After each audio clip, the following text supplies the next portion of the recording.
오늘은 야고보서 세 번째 우리 시리즈 설교를 시작합니다. 1장에서 계속 머물고 있는데 1장이 그만큼 중요하기 때문입니다. 지난 시간에도 쭉 말씀드렸는데 이 흐름을 좀 이해를 하셔야 돼요.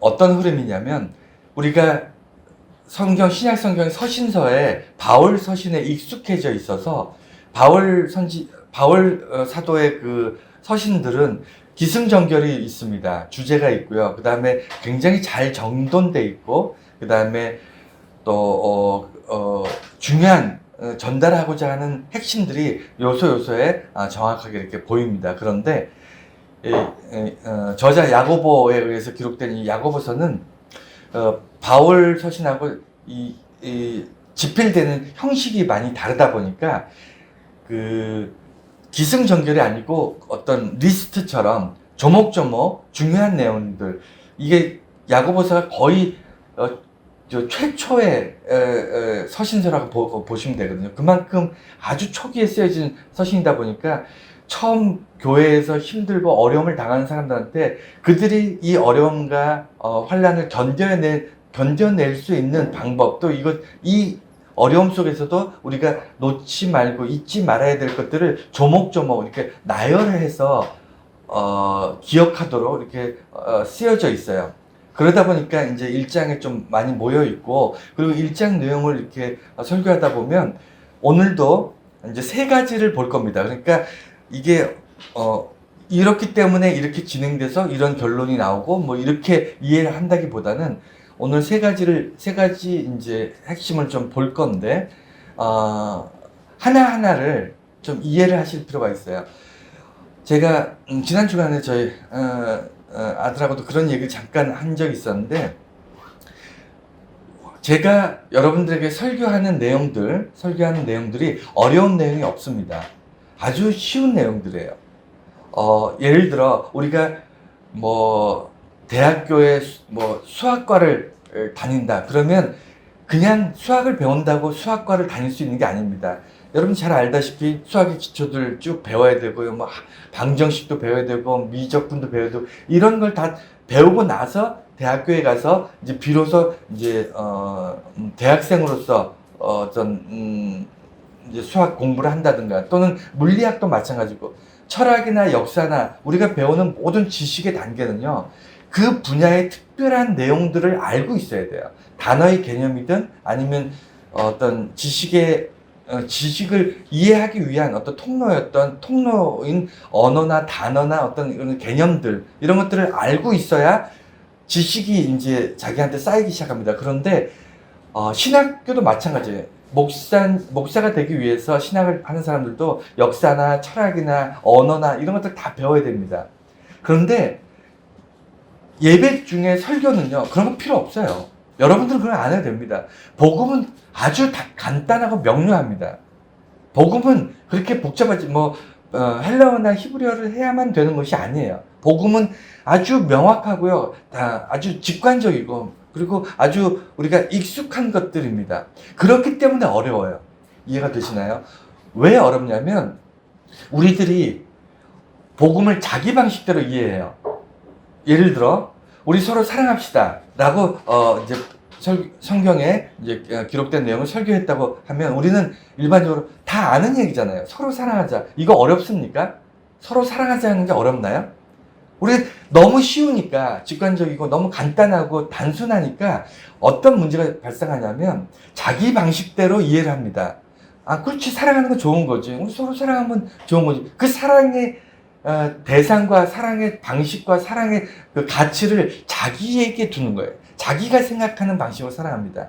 그런데 제가 간단하고 쉬우면서도 왜 설교할 때 제가 온 힘을 다해서 설교를 하냐면, 여러분이 생각하고 있는 그 개념, 그 방식이 아닐 수 있어요. 기독교는요, 성경에 기록되어 있는 하나님의 말씀은요, 다를 수 있습니다. 똑같은 단어를 쓰고 있지만, 예를 들어 그래요. 우리 서로 사랑합시다. 그거는 그렇게 기록되어 있다면요, 그 내용은 하나님이 우리를 사랑하는 것처럼 사랑하는 거예요. 이해가 되시나요?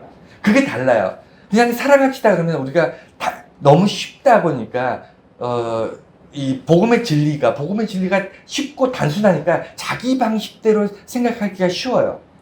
그래서 제가 강조하는 겁니다. 성경의 말씀은 조금 다르다고. 기독교의 사랑은 조금 다르다고. 복음에서 말씀하는 이 내용은 우리가 생각하는 우리 스스로 살아가면서 겪었던 것과 조금 다르다는 것. 이것 때문에 제가 열심히 설교하는 겁니다.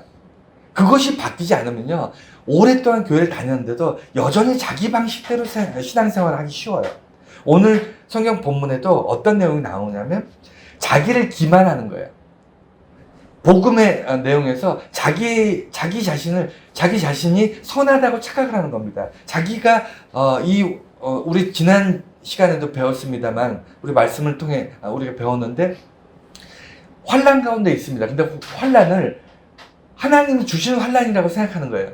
그런 오류를 범하기 쉽습니다. 왜 그렇죠? 여기에 대한 개념이 정확하게 알지 못하기 때문이에요. 그래서 쉬운 것을 정확하게, 또는 쉬운 것이 좀 개념이 다를 때 이것을 설명하는 것이 어려워요. 그래서 제가 여러분들에게 너무 쉬운 얘기, 정말 어려운 거 하나도 없는데, 하나도 없음에도 불구하고 제가 정말 열심히 설교하는 이유가 그런 거예요. 여러분들이 그냥 내가 알고 있는 방식대로 신앙생활을 하려고 하지 말고, 그것이 나의 좋은 믿음이라고 생각하지 말고, 무엇이 다른가, 무엇이 진리인가, 기독교는 무엇이 핵심인가, 그 다음에 이 본문과 이 내용들에 깔려있는 본질은 무엇인가, 이런 것에 좀 집중해 주시기 바랍니다. 네, 오늘은 세 가지, 아까 말씀드린 것처럼 세 가지를 볼 건데, 하나는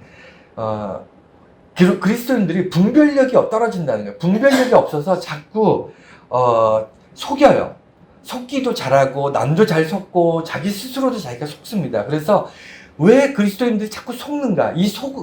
왜 속는가에 대해서 단순히 그냥 우리가 세상 속에서 살면서 속는 게 아니고요. 믿음, 기독교 진리에 관해서 속는다는 거예요. 기독교적 어떤 종교, 신앙생활을 할 때 자꾸 속아요. 이게 왜 그런지 우리가 좀 살펴봐야 됩니다. 왜냐하면 조금만 어려움이 오고 조금 환난이 오고 조금만 우리가 뜻대로 되지 않으면요, 자기를 기만하거나 자기가 속아 넘어가거나 자기가 남을 속이거나 아니면 남들에 의해서 자기가 속아 넘어가거나 이렇게 어리석은 선택을 하게 된다는 거예요. 그래서 이 부분들을 짚어보고요. 두 번째는요, 오늘 성경 본문에도 듣기는 속히 하고 말하기는 더디하고 분노하기도 더디하라, 이렇게 기록되어 있습니다. 여러분, 이런 내용들이 성경에 나오면 이게 도덕적인 어떤 윤리적인, 아니면 어떤 착하게 살아라, 이런 내용이라고 생각하시면 안 돼요. 제가 서두에 말씀드린 것처럼 성경에 나온 내용이 내가 알고 있는 방식이 아닐 수 있습니다. 그러면 듣기는 속히 듣고 말하기는 더디하고 분노도 더디하라, 이 말씀 뭘까요? 착하게 살라는 얘기일까요? 그게 아니라는 겁니다. 거기에 대해서 오늘 좀 더 살펴볼 거고요. 세 번째 우리가 살펴볼 게 야고보서가 종교개혁자들이나 신학자들에 의해서 지푸라기 서신, 뭐 이렇게 좀 낮은 평가를 받았던 핵심은 뭐냐면, 바울처럼 믿음으로 우리가 구원받는다라는 어떤 믿음, 오직 믿음이라는 생각들이 우리 안에 굉장히 크게 차지하고 있는데, 여기 갑자기 야고보서는 행동하지 않으면, 행위가 없으면 죽은 믿음이다, 행위가 없으면 너희가 어떻게 믿음이 있다고 말할 수 있는가, 이렇게 얘기하니까, 사실은 이 배경에는 뭐가 있냐면 중세시대에 행위를 너무 강조하다 보니까 너희들이 이렇게 착하게 살아야 돼, 뭐 이런 건 하면 돼, 이렇게 하면 안 돼, 뭐 이런 어떤 제약을 많이 두고 이것을 다 지키지 못하면 천국에 갈 수 없고, 천국에 갈 수 없기 때문에 잉여 공로, 예를 들어 뭐 마리아라든가 아니면 성자라든가 막 이런 훌륭한 사람들, 신앙인으로 훌륭하게 살았던 사람들의 공로를 돈 주고 사오라. 그러면 조금 부족한 천국에 들어가기 위해 쌓아야 될 선이 있는데, 그 선이 조금 부족한 것들 돈 주고 사면 그 채워져 가지고 천국 갈 수 있다, 이런 식으로 얘기를 해왔다는 거예요. 그래서 행위라든가 아니면 사람들에게 보여지는 것들, 그 사람이 뭐 어떤 법을 잘 지켰니, 잘 지키지 못했니, 뭐 이런 것들, 드러나는 것, 보여지는 것들을 굉장히 중요시 여기고, 심지어는 그것 때문에 마녀 사냥을 했어요. 좀 이상하다 하면 그 사람들이 종교 재판해가지고 이렇게 산채로 불태워버리고 막 그랬잖아요. 이런 끔찍한 일들이 가능했던 것들이 뭐냐면 그 중세 시대에 사람의 그 행위, 그 사람의 모습, 겉모양을 가지고 판단했기 때문에. 그래서 종교개혁이 일어날 때 핵심 중에 핵심이 뭐였냐면 오직 믿음이었어요. 오직 성경, 오직 그리스도의 은혜. 이 세 가지로 종교개혁이 일어나는데 그 중에서도 핵심이 오직 믿음이었거든요. 그런데 야고보서는 행위를 강조하는데 오늘 본문에 왜 행위를 강조할 수밖에 없는지에 대해서 우리가 한 번 더 짚어보고 가려고 합니다. 오늘 이 세 가지를 통해서 비록 짧은 본문이지만 이 안에서 우리가 신앙생활 하면서 도대체 왜 내가 그렇게 어리석게 살아가고 있는가를 좀 돌아보는 스스로 성찰할 수 있는 시간이 되시길 바라고, 예배 시간에 설교 듣는 걸로 끝내지 마세요. 자꾸 머릿속에서 떠올리시고 온라인으로 이게 올리니까 가끔 가다가 시간 좀 여유 있을 때 다시 보세요. 보면서 예배 드릴 때는 들리지 않았던 것, 예배 드릴 때는 이해할 수 없었던 것들에 대해서 이제 다시 2번 듣고 3번 들으면 그때서야 이해되고 깨닫게 되는 일도 생각보다 많습니다. 첫 번째, 분별 없는 신앙. 그리스도인들이 분별 없는 신앙을 가지고 있는 경우가 참 많습니다. 특히 기독교인들이 그래요. 왜 그럴까요? 그건 뭐 당연한 건데 왜 그러냐면 우리 주변에 이단이 너무 많아요. 기독교를 베이스로 한 하나님을 얘기하고 교회라고 얘기하고 목사를 얘기하는 그런 어떤 그런 어떤 형식을 가지고 있지만 뚜껑을 열어보면 끝에 가서 결국에는 다른 얘기하는 그런 이단들이 너무너무 많습니다. 그래서 우리가 분별력이 없으면요, 기독교인들은 빠져들기가 쉬워요. 여러분, 이게 뭐죠? 그 불교라든가 이런 데는 이단이 별로 없습니다. 거기 자기들 방식대로 그냥 신앙생활을 하고 있기 때문에, 저도 불교에 대해서 잘 모르지만 이 사람들은 최소한 머리를 깎고 산을 처박혀가지고 자기의 모든 것을 버리고 들어가잖아요. 그러니까 누가 뭐랄까 이단을 만들거나 사이비를 만드는데 불교 같은 그런 베이스로 안 해요. 그러면 어떻게 하냐면 가장 사람들을 이렇게 현혹하기 좋고 우리 주변에 가장 열심히 믿고 그 다음에 가장 열심히 신앙생활을 하는 그룹이 있는데, 그런데 귀가 얇어. 거기가 어디냐면 기독교더라. 그래서 이단 종교, 사이비 종교를 만든 사람들이 다 교회라고 이름을 붙여가지고 이단과 사이비를 만듭니다. 왜 그럴까요? 우리가 분별력을 키우는 훈련을 안 했어요. 교회가 개개인이 분별력을 키우는 훈련을 안 하고 그저 앞에서 목사님이나 아니면 어떤 지도자나 이런 사람들이 하는 얘기를 그냥 분별 없이 따라가는 것에 익숙해 있습니다. 스스로 자기의 신앙을 점검하고 내가 우리 교회가 우리 지역이 지금 바르게 가고 있는가, 복음 안에서 성실하게 신앙생활을 하고 있는가를 돌아보는 훈련이 적어요. 그런데 이것이 평상시에는 문제가 되지 않습니다. 언제 문제가 되죠? 유혹이 올 때, 환란이 올 때, 우리가 생활이 어려워질 때, 우리 주변에서 나를 힘들게 할 때, 이럴 때 넘어가는 거예요. 유혹에 쓰러지기 쉽습니다. 그래서 분별력 있는 신앙이 중요한데, 처음 초대교회, 아주 초대 중에서도 처음 초대교회를 세웠던 예루살렘의 교회들이 분별력에 대해서 강조한 거예요. 분별력. 이 세 가지를 이제 주보에 넣었는데, 첫 번째는요, 속아 넘어가는 그리스도인들. 왜 그리스도인들은 다른 것에 속아 넘어가기 쉬운가? 그게 예수님께서 분명히 말씀하셨어요. 우리 기억해 보세요. 뱀처럼 지혜롭고 비둘기처럼 순결하게. 이 예수님께서 당부하신 명령입니다. 우리는 뱀처럼 지혜롭고 비둘기처럼 순결해 하는 것이 마지막, 그러니까 예수님이 성령 시대를 살아가는 우리들한테 아주 중요한 거예요. 왜 그럴까요? 이게 분별력의 기본이에요. 나의 본질은 비둘기처럼 순결하고 깨끗하고 하나님께서 주신 거룩한 그리스도인으로 살아가는데 머리는 차가워야 돼. 분별력이 있어야 돼. 그런데 여기 예수님께서 말씀하시는 뱀처럼 지혜롭게 해서, 뱀이 세상에서 가장 지혜로운 동물인가요? 어떻게 생각하세요? 세상에서 뱀이 가장 지혜로우니까 예수님께서 뱀처럼 지혜로워야 된다고 얘기하시나요? 아닙니다. 뱀처럼 지혜롭게라는 게 그 뱀이 성경에는 체계적으로 대대적으로 뱀은 사탄으로 나와요. 창세기에 아담과 하와를 죄짓게 했던 유혹을 했던 것이 뱀이고, 예수님께서도 그 사탄의 시험을 받을 때 우리가 그리고 창세기에서도 뱀에 대한 얘기가 나옵니다. 그러니까 뱀이라는 것은 사탄을 의미하고 악을 설명할 때 뱀이에요. 그러면 예수님께서 왜 뱀처럼 지혜롭게라고 말씀하셨죠? 왜 그러셨을까요? 사탄이 우리를 공격하잖아요. 쓰러뜨리려고 하잖아요.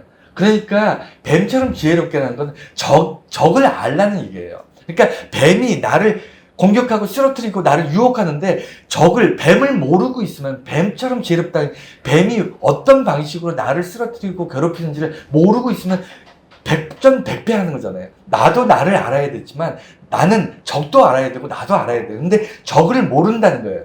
이해가 되셨나요? 그리스도인들이 뱀을 몰라요. 그리스도인들이 뱀의 방식, 사탄의 방식을 모릅니다. 사탄이 얼마나 교묘하고 집요하게 우리를 쓰러뜨리려고 하는지 잘 그 실감을 못하고 사는 거예요. 그래서 예수님께서 얘기하십니다. 뱀처럼 지혜롭게, 뱀의 지혜를 알고 있어야 돼요. 사탄을 알아야 됩니다. 사탄의 방식을 알아야 돼요.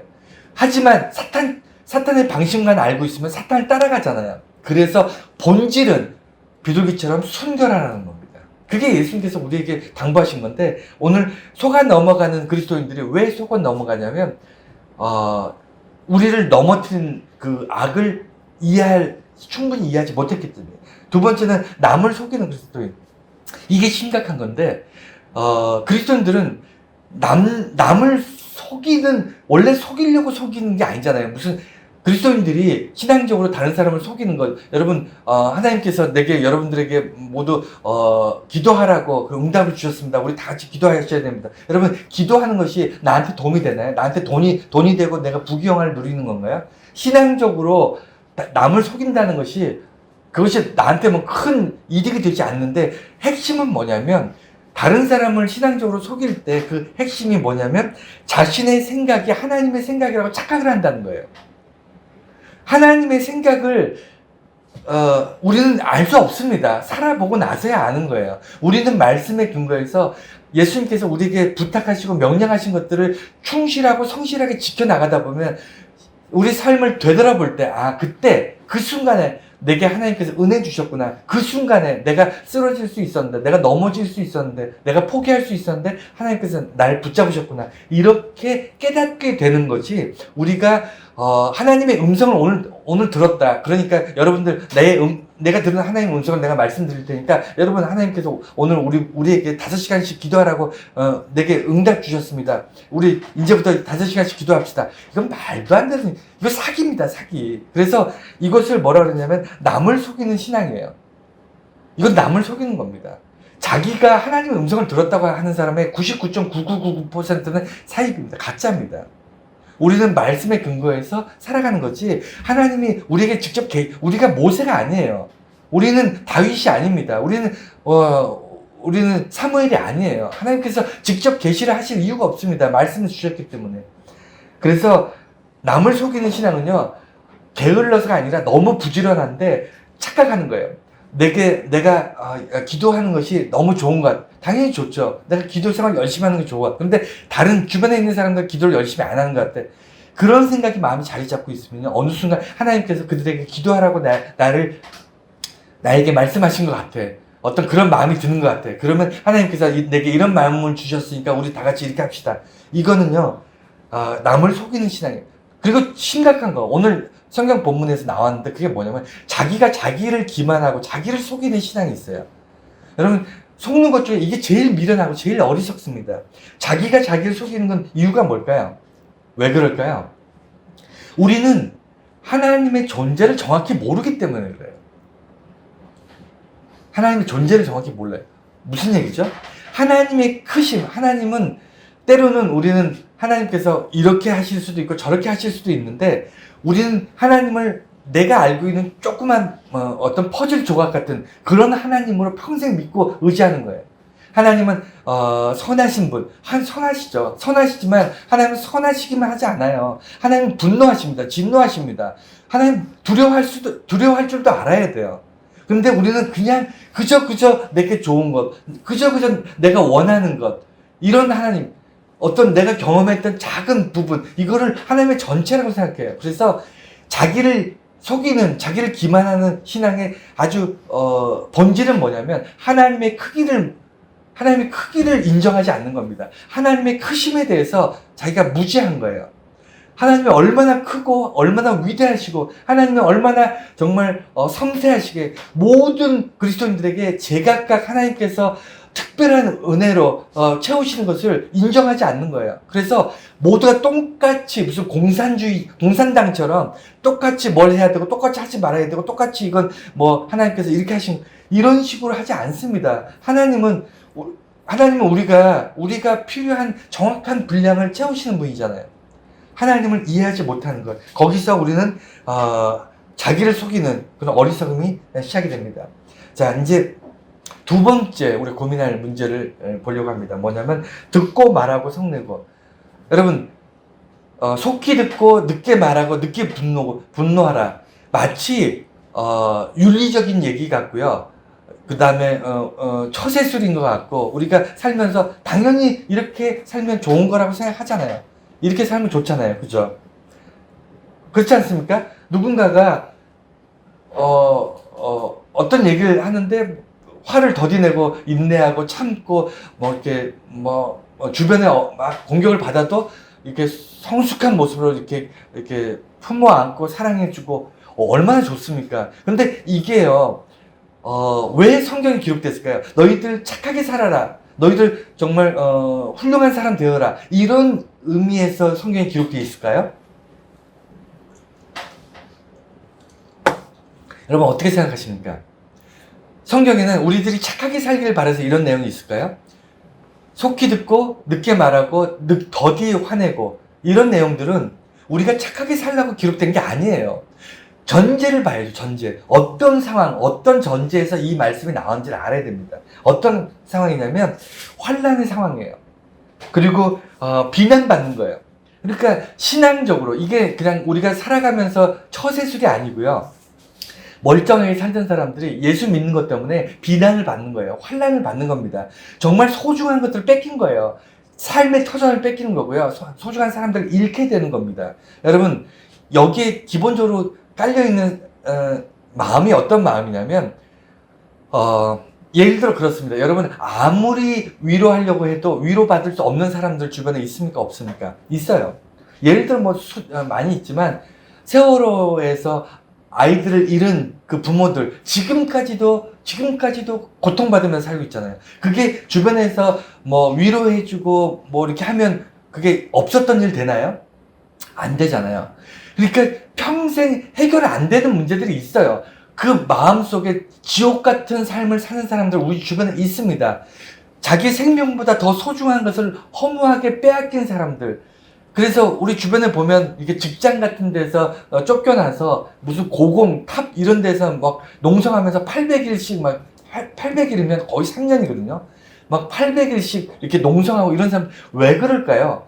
자기 삶의 터전을 그렇게 소중하게 생각했는데 그것으로 가족들을 먹여 살리고 그 직장을 통해서 내가 삶의 어떤 보람을 느끼는 그 직장을 하루아침에 빼앗기고 나니까 용서가 안 되는 거예요. 그 해결이 안 되는 거예요. 그러니까 우리가 주변에서 도저히 해결될 수 없는 고통을 받고 있는 사람들이 있어요, 없어요? 있습니다. 그 사람들한테 당신 그 비난받고 그 다음에 억울함 당하고 이런 사람들한테 하나님의 사랑으로 하나님께서 은혜를 주실 것입니다. 하나님께서 회복시키실 겁니다. 백날 얘기해보세요. 그 사람들 회복되나? 회복 안 돼요. 회복 안 됩니다. 본질적으로 이미 자기들이 어마어마한 것들을 잃어버렸는데 다시 돌아올 수 없고 다시 예전으로 돌아갈 수 없기 때문에 회복이 안 돼요. 그런 사람들이 초대교회에 너무너무 많았습니다. 예수 믿었다는 이유만으로 자기 삶의 터전에서 쫓겨나고요. 자기 사랑하는 가족들이나 가족 친척들을 잃었어요. 심지어는 초대교회 좀 지나서 로마 시대 때 로마가 통치하는 그 시대에는요. 자기가 사랑하는 자녀들, 자기가 사랑하는 부모, 자기가 사랑하는 형제 자매들이 사자밥이 됐습니다.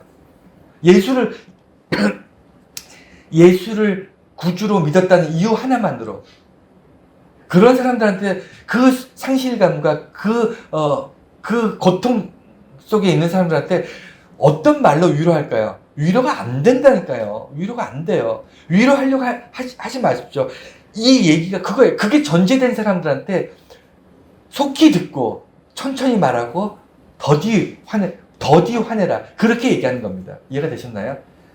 예수 믿는 것 때문에 너무 큰 상처를 받은 사람들, 초대교회 사람들한테 지금 예수 믿는 것 때문에 너무 힘든 여러분, 저와 여러분들에게 예수님께서, 하나님께서 우리들에게 말씀하시기를 속히 듣고, 진리의 말씀을 속히 듣고 더디 말하고, 사람들한테 더디 말하는 건 뭐죠?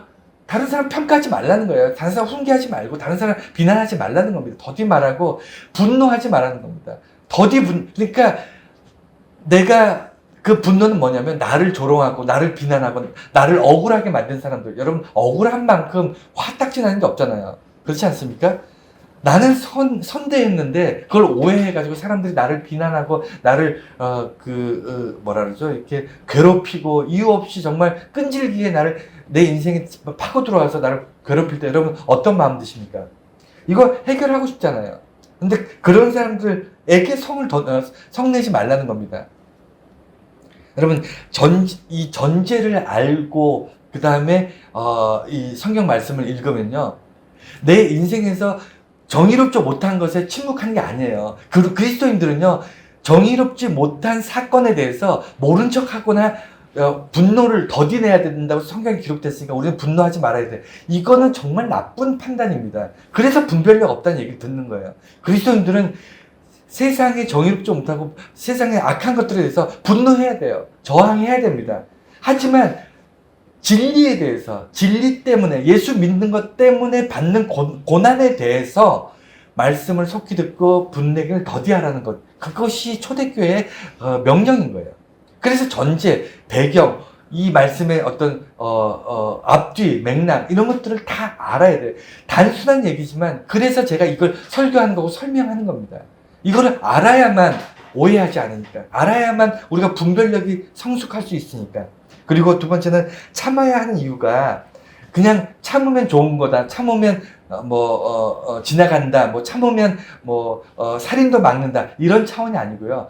여기 참는다는 것은 그냥 어떤 사람하고 그 다툼이 있었는데 내가 참아야지가 아니에요. 그런 내용이 아니고요. 이건 내가 예수 그리스도를 구주로 믿고 하나님의 자녀가 되었을 때 그 신앙을 붙잡았을 때 내가 당하는 혼란과 고난을, 그 고난에 대해서 참아야 돼요. 왜 참아야 되냐면 내가 하나님의 자녀이기 때문에, 내가 예수 믿는 사람이기 때문에, 그리스도인이기 때문에 받는 억울함에 대해서 분노하고 거기에 대해서 화를 내면요, 누가 욕먹냐면 하나님이 욕먹는다는 거예요.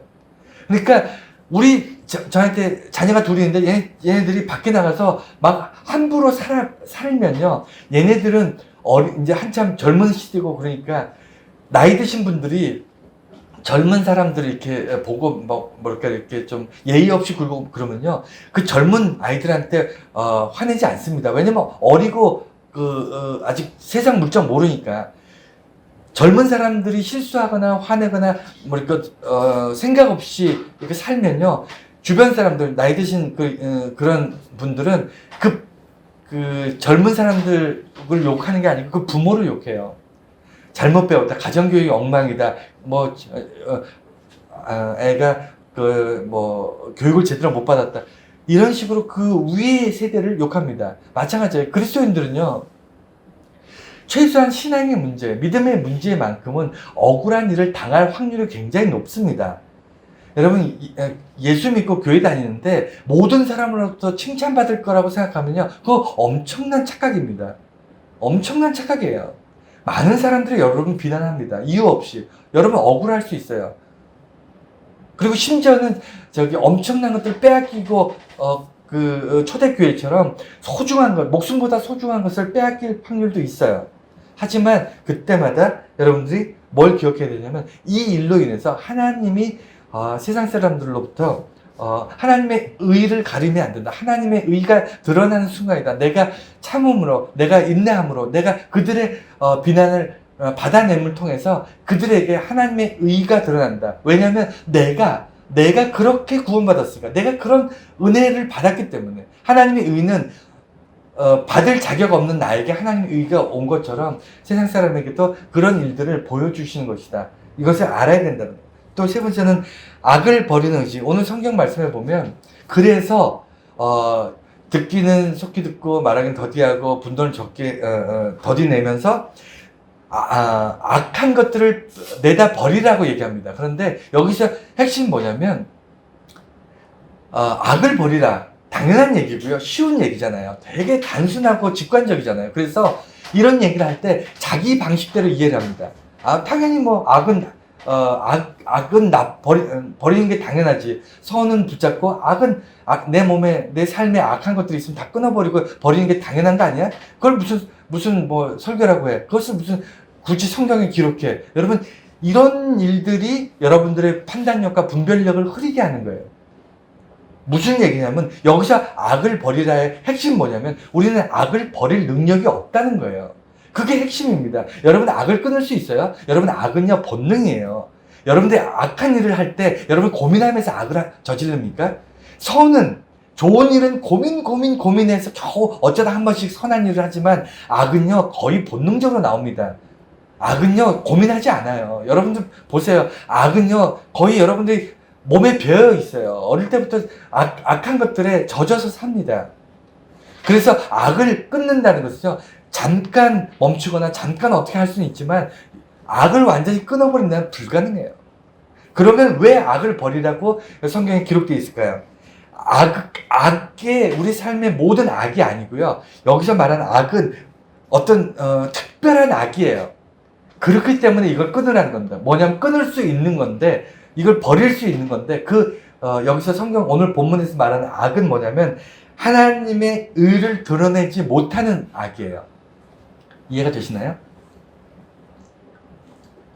하나님의 의로움을 드러내지 못하는 것이 악이라는 거예요. 그러니까 내가 악하게 사는 것, 내가 죄를 짓고 거짓말하고 다른 사람 괴롭히고 이런 악을 끊으라. 물론 이것도 끊어야죠. 하지만 이것은 우리가 끊어지지 않기 때문에 아니면 순간적으로는 끊을 수 있어도 정말 영원히 끊을 수 없기 때문에 우리가 기도하면서 하나님께 도움을 요청하는 그런 부분이에요. 우리 삶의 악을 하나님께서 도와달라고 기도하는 것이 그것이라면 우리가 스스로 끊어야 될 것이 뭐냐면 하나님의 의가 드러나는 것을 막는 악이 있어요. 그게 뭘까요? 하나님께서 우리를 사랑하셨고 우리에게 은혜를 베푸셨는데 우리가 그것에 대해서 세상 사람들한테 침묵하는 겁니다. 이해가 되시나요? 내가 열심히 공부했어요. 그래서 내가 목표한 어떤 성과를 이뤘습니다. 합격했어요. 그러면 여러분 그것이 나의 노력입니까? 하나님의 은혜입니까? 여러분 내가 노력하기도 했지만 하나님께서 은혜 주지 않으셨으면 만약에 시험 보러 가는 당일날 갑자기 아파가지고 병원 실려가면 그냥 꽉 나는 거잖아요. 우리는 되게 많은 것들을 무시하면서 살고 있어요. 우리가 오늘날까지 살아가는 그리스도인들이 살아가는 날은요 보이지 않는 은혜가 엄청나게 우리를 이끌고 갑니다. 보이지 않는 은혜가 이끌고 간다고 해서 보이지 않는다고 우리가 무시하고 사는 거예요. 그래서 하나님의 은혜가 드러나는 것을 드러나지 못하게 하는 죄, 이것이 우리가 저지르고 있는 이 악이라는 겁니다. 그래서 여기서 말하는 악은, 오늘 본문에서 말하는 악은 하나님이 환난 가운데 있는 초대교회, 그리고 우리의 삶 속에서 받는 많은 억울함과 그 다음에 많은 어떤 그 공격, 환난, 이런 것들을 잘 버팀으로 인해서 하나님의 의를 드러낼 수 있거든요. 우리를 조롱하고 우리를 비난하는, 우리를 억울하게 만드는 예수 때문에 우리가 우리의 삶을 드림에도 불구하고 그들이 우리를 오해해가지고 그리스도인들을 비난하고 할 때 그들을 참고 그들을 위해서 기도하고 그들을 사랑하려고 애쓰고 품으려고 할 때 그때 뭐가 드러난다고요? 내가 훌륭해지나요? 아니에요. 하나님의 의가 드러나요. 이런 방식이 하나님의 방식이라는 것이 드러납니다. 그런데 이것을 하지 못하게 해요. 우리 스스로 화가 나니까 화를 확 내는 거예요. 더디 화를 내라는데 그냥 확 화를 내면서 이런 것들을 막아버립니다. 그 죄가 뭐냐면 하나님의 의를 드러내지 못하는 죄예요. 하나님의 의를 드러내는 것을 막는 죄입니다. 이것을 버리는 거예요. 그러니까 하나님의 의가 드러나는 그 자체로 그냥 살아가는 거예요. 하나님의 은혜에 대해서 내가 은혜 받지 않은 것처럼 그렇게 사는 것, 이런 것들이 우리가 지금 끊어버려야 될 악이다. 이렇게 기록되어 있고요. 네 번째는, 말씀은 온유함으로 받아야 된다. 이 얘기도 우리가 지금 신박합니다. 왜냐면, 말씀을 속히 듣고, 여러분, 말씀을 속히 듣는다는 말이 쉬운 얘기 같죠? 당연히, 말씀은, 우리 지금 여기 완전 집중해서 지금 말씀 듣잖아요. 말씀 듣고, 그러니까 설교 듣고, 예배 드리고, 말씀을 속히 듣는다는 것이 내가 마음을 깊이 이렇게 새기면서 깨닫고, 여러분이 쉬운 일인 것 같잖아요. 그러니까 너무나 단순하고 쉬운 얘기가 성경에 기록되어 있는데, 성경에 기록된 얘기가 왜 기록됐겠습니까? 어려우니까, 못하니까 기록된 거예요. 여러분이 쉽게 했으면 굳이 기록했겠습니까? 그렇지 않겠어요? 지금 그 옛날에 편지 한 장 쓰는 것이 얼마나 힘들고 어렵고 모든 것이 여건이 어려울 때 이 한 글자 한 글자 한 단어 넣을 때는 심사숙고해서 썼을 텐데 왜 옛날에 그 말씀을 온유함으로 받으라고 그렇게 기록을 했을까요? 여러분, 말씀을 속히 받는 것이 어려워요. 왜 어려웠을까요? 초대교회부터 지금까지도 마찬가지죠. 초대교회 당시 교회는요. 구약, 그러니까 유대교가 쭉 흘러왔습니다. 유대교적 사고가 꽉 차 있어요. 유대교적 사고는 뭐죠? 전통과 이런 것들 중시하는 겁니다. 우리 조직, 우리 나라, 이스라엘 민족, 이런 것들이 중요했고요. 이단이냐, 이스라엘 민족이냐, 축복받은 선민이냐, 아니면, 이방의 악한 족속이냐, 내가 아니면, 뭐가 있을까요? 그러니까, 구약에 있었던 어떤 사고방식, 대대로 내려왔던 것들, 이런 것들에 의해서 자기들 신앙을 점검하고 했었는데, 예수 그리스도를 통한 이제 성령 시대, 현대 시대에는 어떤 문제가 발생했냐면, 이스라엘 백성이기 때문에 자동으로 구원받지 않아요. 내가 바리새인이기 때문에 자동으로 구원받지 않습니다. 내가 대제사장이기 때문에 저절로 자동으로 구원받는 것이 아니에요. 이것은 당시의 전통적인 유대교적 어떤 사고, 이 머릿속에 뼛속까지 있었던 이스라엘의 어떤 사고방식하고 완전히 반대로 갑니다. 그렇기 때문에 말씀을 듣기는 듣는데 이것이 속히 들어오지 않는다니까요. 여러분, 제가 설교할 때 막 흥분하잖아요. 너무 쉬운 얘기를 하면서, 단순한 얘기를 하면서도 막 흥분한 이유가 뭐냐면, 제발 여러분이 자기 방식대로 이해하지 말라는 거예요. 이해가 되셨나요? 그러니까 전통, 내가 살아왔던 방식대로, 내가 알고 있는 상식대로, 내가 그동안 생각했던 방식대로 오늘 말씀을 깨닫고 정리하지 마세요. 날마다 새롭게 받으세요. 그것이 어렵다는 겁니다. 말씀을 속히 듣고 그리고 온유함으로 받는다는 건 뭐냐면 정말 정말 이 말씀을 받아들일 때 내 마음에 많은 갈등들이 생겨요. 단순한 우리가 하나님을 사랑합시다. 이 말씀 한마디를 받을 때 내 마음속에 엄청난 갈등이 생깁니다. 왜 그러냐면 하나님을 사랑합시다라는 말이 그것이 틀려서가 아니라, 그것이 잘못된 것이 아니라, 하나님을 사랑하세요라고 기록되어 있는 이 말씀은 그 배경이나 전후 맥락이나 이런 걸 다 뒤져봤을 때 하나님께서 당신을 사랑한 것처럼 당신의 그 모자람과 당신의 그 부족함과 당신의 그 어리석음을 다 알면서도 하나님께서 자신의 독생자를 내어주실 만큼 여러분을 사랑함으로 여러분들 사랑하셨습니다. 그런 사랑으로 이웃을 사랑하시고 그런 사랑으로 삶을 사랑하십시오. 라고 기록되어 있다면 여러분 받아들이기 쉽지 않아요. 정말 온유한 마음으로 정말 온유하게 받아들이셔야 돼요. 안 그러면 받아들여지지 않습니다. 속히 받아들여지지 않아요. 속히 들을 수가 없습니다. 속히 듣지 않고 귀에서 튀어나가는 거예요. 왜 예배 시간에, 설교 시간에 말씀이 귀에 쏙쏙 안 들어올까요? 자기 생각과 다르기 때문이에요. 자기 생각과 다르기 때문에 그냥 다 비우고 온유함으로 말씀을 받아야 돼요. 내가 오랫동안 전통적으로 내가 오랫동안 신앙생활을 하면서 깨달았던 그런 것이 중요한 게 아니고요. 오늘 주어진 말씀은 오늘 깨달으셔야, 오늘 새로워야 됩니다. 오늘 세 번째 이제 이야기를 하려고 합니다. 첫 번째가 분별력에 대한 것이고, 두 번째가 속히 듣는 그런 부분에 있었다면, 세 번째는요, 행위에 대해서 좀 얘기해 보려고 합니다. 야고보서가 여전히 문제가 되고 있고, 지금도 야고보서 설교가 바울 서신에 비해서 비율적으로 좀 적게 설교되는 이유가 뭐냐면, 똑바로 살아라 라는 내용으로 착각을 하는 거예요. 설교자도 그렇고 듣는 사람도 그렇고, 너희가 행동이 중요하니까 착하게 살아라, 똑바로 살아라, 훌륭하게 살아라, 이런 식으로 윤리적으로 자꾸 받아들인다는 거예요. 윤리적인 것이 아니고요. 여러분 정말 잘 들으세요. 믿음에 대해서 검증하는 과정인 거예요. 행동은 믿음이 있는지 없는지를 삶의 모습, 행동하는 것, 말하는 것을 통해서 검증되지 않으면 이 사람은 정말 믿음이 있는지 없는지 어떻게 아느냐, 이 얘기입니다. 그러니까 행위의 주체, 행위의 본질, 행위의 어떤 가치의 척도는요, 믿음에 있어요. 그리스도인들은 믿음으로 구원받는 사람이에요. 뭘 믿음으로? 예수를 믿음으로. 예수의 십자가와 예수의 부활을 믿음으로 구원받는 사람이지, 우리가 착하게 살아서 구원받는 사람은 절대로 아닙니다. 그래서 착하게 살라는 것이 행위가 아니고요.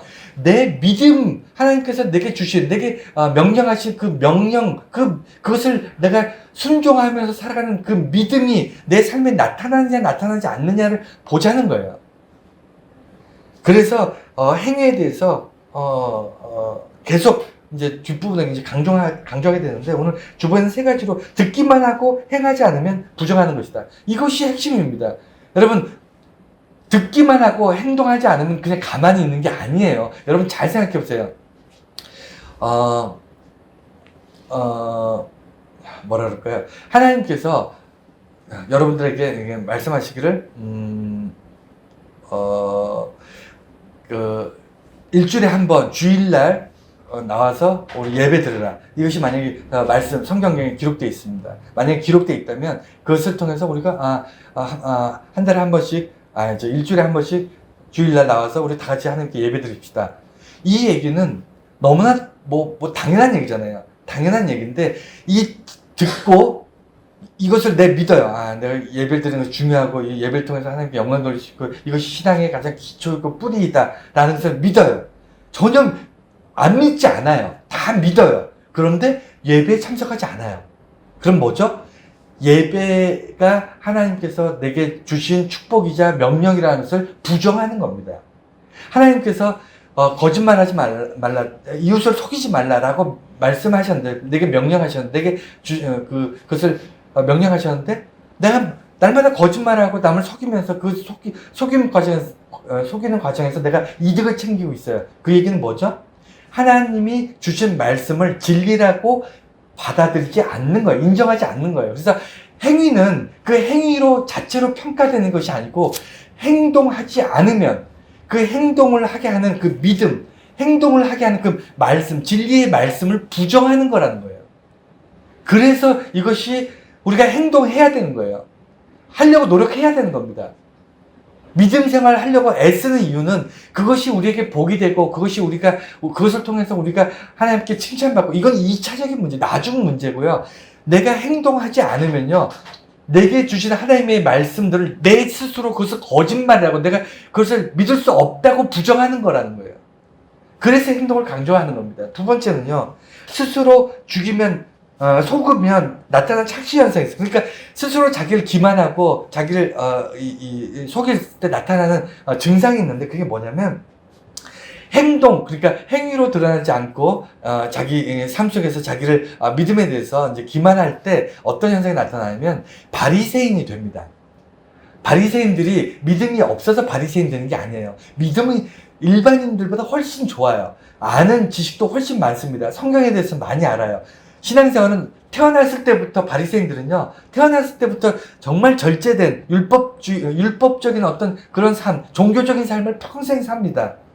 여러분, 이런 사람이 신앙생활 잘하는 겁니까? 아니면 우리같이 그냥 그때마다 그냥 유혹받을 때 유혹받고 쓰러질 때 쓰러지고, 환난 당하면 또 자빠져 있다가 하나님께 기도해서 다시 일어나고, 우리같이 평범하게 산 사람이 신앙생활 잘하는 걸까요? 어느 쪽이 더 잘하는 겁니까? 바리새인 같은 사람이 잘하나요? 우리가 더 잘하나요? 당연히 바리새인 같은 사람들이 훨씬 더 신앙생활 잘하죠. 신앙으로 따졌을 때 훨씬 더 믿음이 좋습니다. 신앙생활 잘해요. 근데 핵심은 뭐죠? 스스로 자기 기만하는 거예요. 내가 믿음이 좋구나. 내가 기도도 많이 하고 금식도 많이 하고, 내가 다른 사람들보다 더 기도 생활을 열심히 하니까, 그렇지 못한 저런 죄인들, 열심히 신앙생활도 안 하고 율법도 자주 어기는 저런 사람하고 나는 비교가 안 돼. 내가 옳고 저 사람 틀렸어. 너희들 나처럼 믿음 생활 잘해야지, 열심히 해야지. 그러면서 자기를 스스로 표본으로 삼고 기준으로 삼아요. 자기를 기준으로 삼으면 어떤 일이 발생하죠? 하나님이 사라집니다. 하나님이 없어지는 거예요. 말씀과 진리가 사라지고 내가 옳다는 겁니다. 내 말을 들어야 되고, 이게 바리새인이죠. 교만의 극치. 바리새인은 믿음이 약해서도 아니고 신앙이 없어서도 아니고요. 교만해서 망한 거거든요. 스스로 속이면요. 스스로 자기를 속였을 때 정말 나타나는 치명적인 이 착시 현상이 자기가 교만해지고 바리새인이 된다는 걸 모르는 거예요. 자기가 스스로 의롭다는 거예요. 그리스도인은 신앙생활을 하면 할수록 점점 어떻게 된다? 부끄러워지는 거예요. 하나님 앞에 부끄럽고 세상 앞에 부끄러워진 겁니다. 정말 바울도 정말 자기 스스로 정말 그렇게 헌신적으로 살면서도 날마다 자기가 죽어야 된다라고 고민할 만큼 그렇게 자기 자신의 어떤 죄성이나 이런 것들에 대해서 고민했던 사람이잖아요. 마지막으로 아는 것이 선이 아니고 행하는 것만이 선이다. 여기서 중요한 것은 만이에요. 행하는 것만 선이에요. 우리는 선을 이야기합니다. 하나님의 의도 얘기하고 우리가 이 땅에 살면서 그리스도인으로서 선한 영향력, 선을 이야기합니다. 선은 주변을 살리고 자기도 살리고요. 선은 하나님의 선이 내게 넘쳐 흘러서 하나님의 선하심으로 우리가 살아가는 거예요. 하나님의 악하심으로 우리 사는 게 아니잖아요. 하나님의 선하심으로 우리가 닮아서 살아가는 게 그게 그리스도인의 삶인데 여기서 선은 행동하는 것만 선이에요. 이해가 되셨습니까? 예를 들어 오늘 저 주보에 적어놨는데 도덕 선생님, 윤리 선생님이 선한 사람인가요? 아니라니까요. 윤리 선생님이 다 선하지 않아요. 윤리에 대해서 너무너무 많은 것을 알고 있지만 우리는 그 선생님에게 윤리와 도덕을 배우지만 그 사람이 선한 사람이 아닙니다. 그러면 왜 그 사람이 선한 사람이 아니죠? 아는 것을 행하는 것과 아는 것으로 살아가는 것과 그냥 아는 것은 다른 거예요. 도덕 선생님은, 윤리 선생님은 그 선한 것을 많이 아는 사람이에요. 여러분, 경찰은 나쁜 사람, 도둑놈을 잡는 사람이잖아요. 악한 것을 잡는 사람이 선한 사람인가요? 아니라니까요. 악을 정죄하고 악을 잡고 악을 처단하고 그거 한다고 해서 악을 공격한다고 해서 악을 공격하는 대상이 선이라고 생각하시면 안 됩니다. 선한 일을 하는 사람은 선이에요. 여러분, 경찰 중에서도 악한 사람 많습니다. 경찰 중에서도 죄를 짓는 사람 있어요, 없어요? 있다니까요. 경찰 중에서도 감옥 간 사람 있습니다. 여러분, 판사가 판단하는 것이, 여러분, 판사가 이 판단하는 것이 다 옳을까요? 여러분, 판사는요, 자기가 법을 알고 있고 법을 배웠기 때문에 법을 적용해서 판단을 하는 거지, 판사가 선하게 산 사람이 판사가 아닙니다. 그리고 대표적으로 목사도 마찬가지예요. 목사도 선하게 살았기 때문이 아니라 목사도 선한 사람이 있어요. 그래서 선하지 않은 목사 있어요, 없어요? 있다니까요. 선하지 않은 목사 우리 주변에 얼마나 많습니까? 저도 선하지 않습니다. 그런데 선하지 않은데 그 선하지 않음에 대해서 그것 때문에 엄청난 피해를 입는 사람들이 있어요. 그래서 선은 행동하는 것만 선이기 때문에 이 선과 행위에 대해서 강조하는 겁니다. 오늘 짧은 본문이지만 이 세 가지 말씀을 듣고 우리가 이번 한 주간 살면서 좀 자기 자신을 돌아보세요. 내가 알고 있는 생각들과 오늘 본문에 있는 정말 단순한 이야기들 다 아는, 누구나 초등학교만 다녀도 이 얘기들 다 알 것 같은데 왜 이 얘기가 우리 삶에, 내 삶의 행동으로 드러나지 못하는가, 내 삶에 현실적으로 내 삶에서 나를 드러내지 못하는가를 한번 고민해 볼 수 있는 그런 한 주간이 되시기를 바랍니다.